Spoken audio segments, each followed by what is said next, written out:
The PlayStation Showcase happened and we were hyped. This is going to be Sony's chance to show us everything that they have to offer for the rest of the year. With the PSVR 2 coming out to a strong start, selling over 600,000 units in its first 6 weeks, me and all the VR heads out there were anticipating a strong segment in this year's showcase. Instead, we got a very mediocre showcase offering no first-party titles at all. So let's break this down into what we did see and what we didn't see, which was quite a lot actually. First up was Five Nights at Freddy Help Wanted 2. The first game was a smash hit in VR. It is also the first video that hit 1,000 views for me, so yay me. This game is perfect for cheap scares and fun minigames for all your friends and family to get frightened in.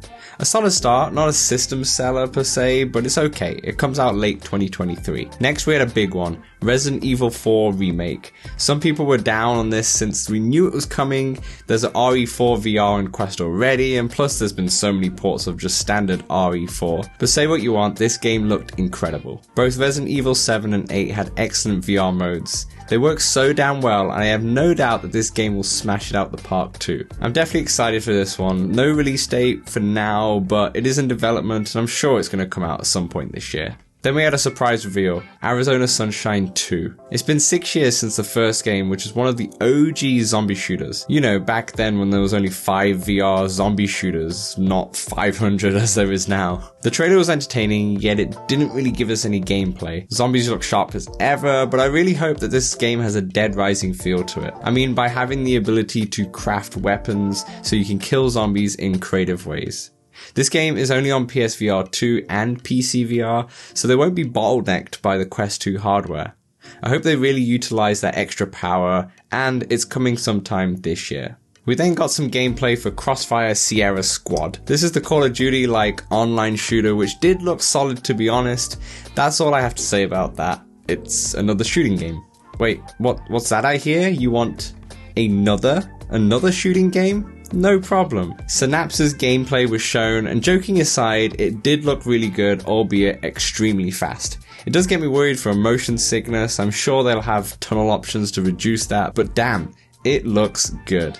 It's a roguelike which do tend to work well in VR, so although I'm not too excited about this one, it's a solid showing and it's out on July 4th. And finally we got the Beat Saber trailer as anticipated. Out right now, supports cross-buy if you had it for PSVR 1. They also announced the sweet Queen DLC 2. Although I don't really care about Beat Saber, it's a great win for PSVR 2 fans because this game is always so successful in VR. So it's a pretty big deal nonetheless. And that is it. That is everything for PSVR 2 on the PlayStation Showcase. Now what was missing? There was a lot that was missing, and this segment's going to be a bit longer than that opening segment, so let's get straight into it.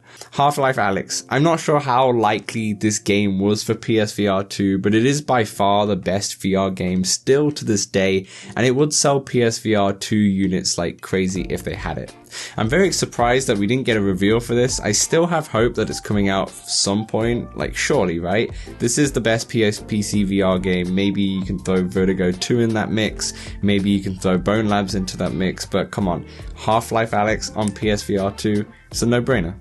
We also didn't see any Firewall Ultra. This was revealed almost 8 months ago now, and it was at the launch event for the PSVR 2. We thought that this will be out day and date of the headset. It wasn't. New gameplay was shown off just a month ago. News outlets got to play it for the first time. This game seemed to be a lock for the showcase, so I was very surprised when we didn't see it. The game has to be out this year, which means to me that there'll probably be a PSVR 2 state of play later on for these 4 games.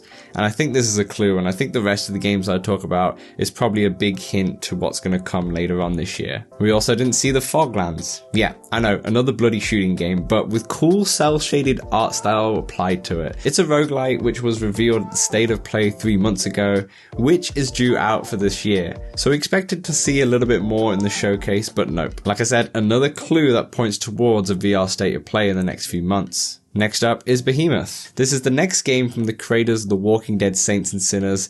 Skydance Interactive, and this is probably their biggest project yet, no pun intended. We got a cinematic reveal of the game on a previous State of Play. It was originally revealed at the Meta Connect back in 2022, just like a logo, but it's a game also touted to come out in 2023, but nothing at the showcase. I don't mind this too much though. I fully expect this to be at the Meta Gaming Showcase on July 4th. If I was a betting man, I would say this will be Meta's final reveal in the June 4th showcase, and it will probably show the graphical power of what the Quest 3 would be like. At least that's what my prediction is. So I don't mind not seeing this at the PlayStation Showcase because I think it's coming really soon, and I'm excited to see more, hopefully, at that Meta Gaming Showcase. Now let's talk about some wildcards here. Let's run some games off which probably don't really exist, but come on, they've got to come soon, right? So let's start off with the sequel of Astro Bots Rescue Mission. This was hands down the best VR platformer I've ever played, even better than the Moss series, the Book 1 and Book 2.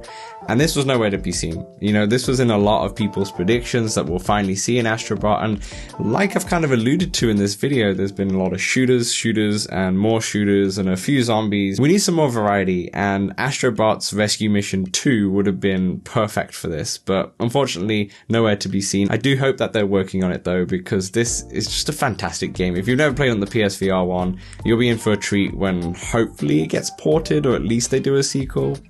Fingers crossed. Speaking of games nowhere to be seen, Assassin's Creed VR, or Assassin's Creed Nexus as some people have kind of alluded it to, is nowhere to be seen either. We saw Assassin's Creed Mirage, that's more of the 2D version of Assassin's Creed, I guess 2D, the flat screen version of Assassin's Creed, but nothing to do with Assassin's Creed VR Nexus. This was teased at Meta Connect back in 2021, I believe, but still nowhere to be seen, and it's not cancelled according to Ubisoft. They cancelled Splinter Cell VR, but they did not cancel Assassin's Creed.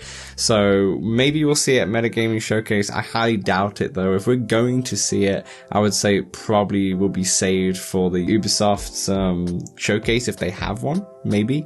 But right now, nothing to be seen. I don't think this game exists, to be honest, but we didn't see it. And finally, another one on the PSVR 1's greatest hits, Blood and Truth. This is the successful London heist game that was on PSVR 1. It originally came out on the demo disc, but then they came out with Blood and Truth, which was the full expansive game. But Blood and Truth is one of the most beloved PSVR 1 games, that and Astrobot for sure. So I hope that they're working on this too. There's a lot of PSVR 1 content that they need sequels to, or at least remasters for, because there's a lot of hidden gems just locked on that platform now. So I'm hoping that we have this State of Play later this year and it comes out. So there's what's missing, and it begs the question is like, is Sony holding all their cards close to their chest? And it sounds like they are, and as I've said countless times in this video, is I think there'll be another PlayStation VR 2 centric State of Play coming out in a few months, because there's a lot of gaps in fall 2023. Like, there's a lot of gaps. You know, we probably know Behemoth, Arizona Sunshine, right? Where's the big first party hitters? Where is the support that Sony is bringing to push onto the actual PlayStation VR 2? The push that they've been talking about over the last few months, you know? So what do you think? Do you like all these shooters? Do you prefer these type of games? I mean, they'll make use of those adaptive triggers, well, I guess. But are you one who is currently with a dusty PSVR 2 headset and is ready to put it back in the box and hum it off a balcony? I don't think you should be that extreme yet, but let me know in the comments. And whilst you're down there, hit a like, hit a subscribe, and all that hoopla. Thanks for watching, and I just want to say over to you, Meta. I can't wait to see what happens next week.